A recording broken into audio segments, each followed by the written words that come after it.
एक किसान अपने फसल को खराब होने से बड़ा ही दुखी था।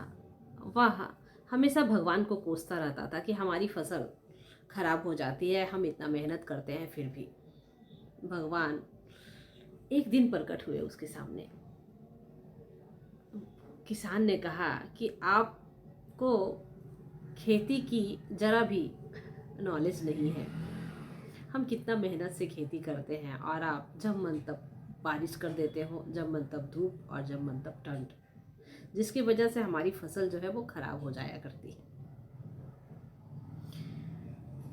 तो उसने भगवान से कहा कि मैं चाहता हूँ कि मेरे इच्छानुसार बारिश भी हो, ठंड भी और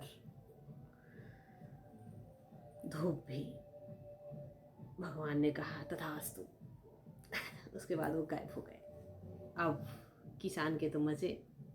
अब वो जब इच्छा उसकी होती तब बारिश होती, जब इच्छा होती तो ठंड और जब इच्छा होती तो धूप। वह बड़ा ही खुश था।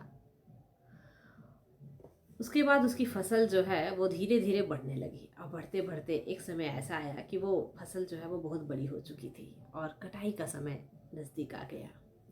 उसने जैसे ही कटाई करने के लिए उस फसल के नज़दीक गया, ये क्या, उस फसल की बालियों में गेहूं ही लगे हुए नहीं थे। वो बड़ा हैरानी से देखता रहा उस फसल को। उसके बाद भगवान से प्रार्थना किया, हे भगवान ये क्या हुआ। भगवान फिर उसके सामने आए। उसने पूछा कि आखिर ये तो सारे मौसम मेरी इच्छा अनुसार आए, तो फिर हमारे गेहूं की बालियों में गेहूं क्यों नहीं आए।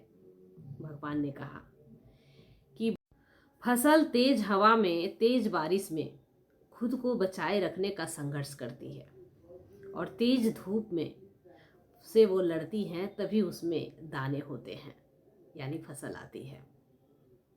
ठीक उसी प्रकार जैसे कि सोना को चमकने के लिए हमें आग में उसे तपाना पड़ता है। तो ये कहानी हमें सीख देती है कि जब तक हमारे जीवन में बाधाएं नहीं आती, हमारी प्रतिभा का निखार नहीं होता।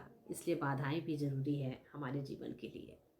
ये हमें साहसी बनाती हैं और परेशानियां जब आते हैं हमारे जीवन में तो ये हमें एक नया सबक के साथ साथ हमें हमारे जीवन को में विकास लाती हैं।